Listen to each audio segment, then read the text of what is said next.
السلام عليكم ورحمة الله تعالى وبركاته، متتبعي قناة يومية أبو حاتم. اليوم عندكم فيديو جديد إن شاء الله على آلة لطحن الحبوب الجافة اللي كتسمى آلة إينوكس اللي كيستعملوها الأغلبية ديال العشابة. اليوم غادي نشرح لكم بعض الأسباب اللي كيديروها الناس اللي كيستعملوا هذه الآلة، اللي كتسبب في الخسارة ديالها أو في التلف ديالها.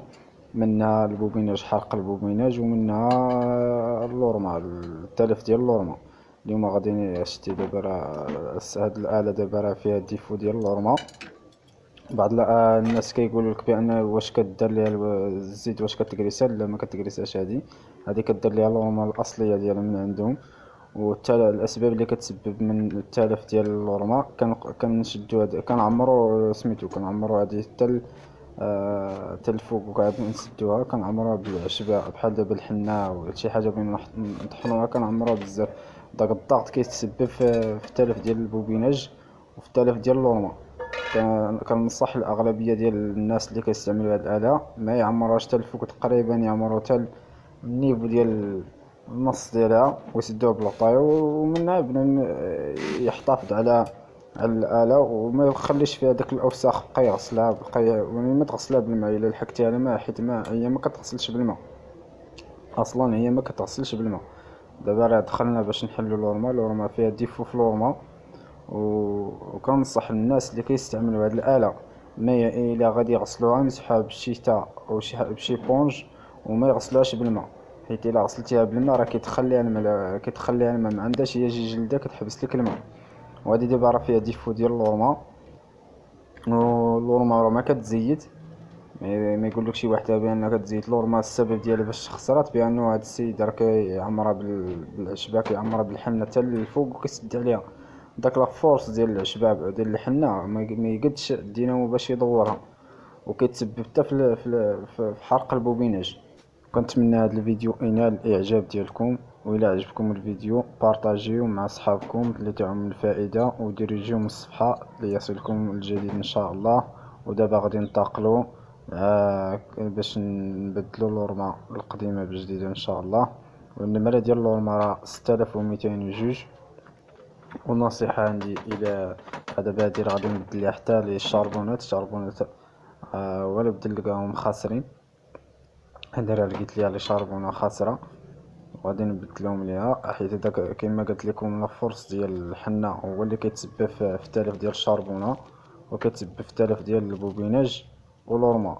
البوبيناج راه تقريبا كيدير شي 350 درهم، باش هادي دابا الا غادي دير ليها البوبيناج شي 350 درهم، كيلحق 350 درهم ديال البوبيناج.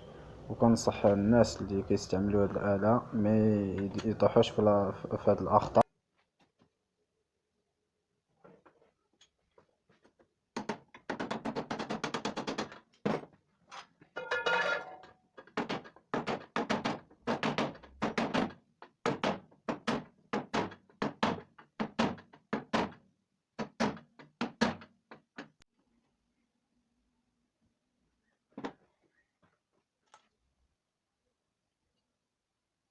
دابا ملي بدلنا اللورما القديمه باللورما الجديده غادي ننتقلوا، نحيدو دوك الوسخ اللي عالق في القاع ديال لا ماشين.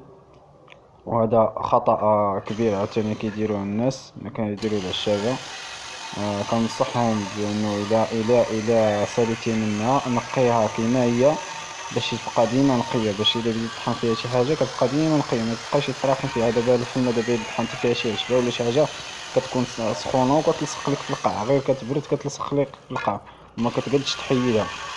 وهذه نصيحه اخرى كننصح بها الناس اللي كيستعملوا هاد الماشين، الا طحنتي فيها شي حاجه نقيها كيما هي باش تبقى ديما نقيه. راه ما حيدتها باش حيدت داك الوسخ، وراه ما كيتحيدش بسميتو بالموس او بالكراطوال ولا شي حاجه، كيتحيدو بالشنيور. اي حاجه طحنتيها فيها كتكون سخونه، غير كتبرد كتلصق لك في القاع ديالها.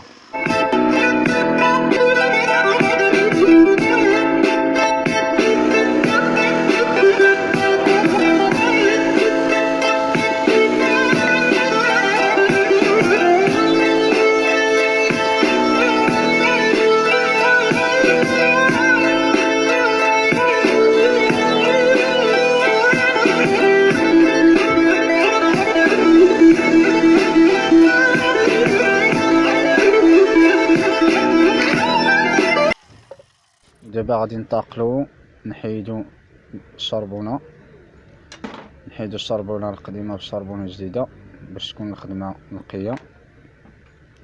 وكما قلت لكم بان الاسباب اللي كتسبب في التلف ديال الشربونة والبوبيناج هي داك لافورس اللي كيكون على الدينامو، على المحرك، لانه كنشدوها كنعمرو بالعشبة اللي بينا نطحنوها بحال الحنة او بحال اي حاجة بغينا نطحنوها.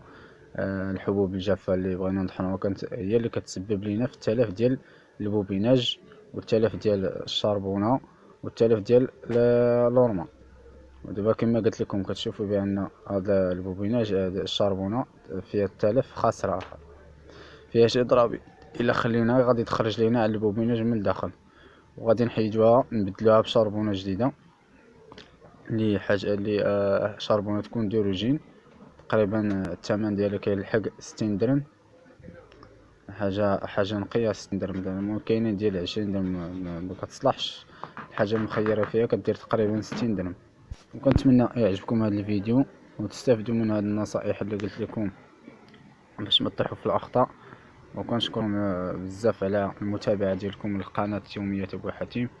واللي باقي ما تفاعل معنا يدير جيم للصفحه ويدخل ويدير لايك ويبارطاجي مع خوتو لتعم الفائده.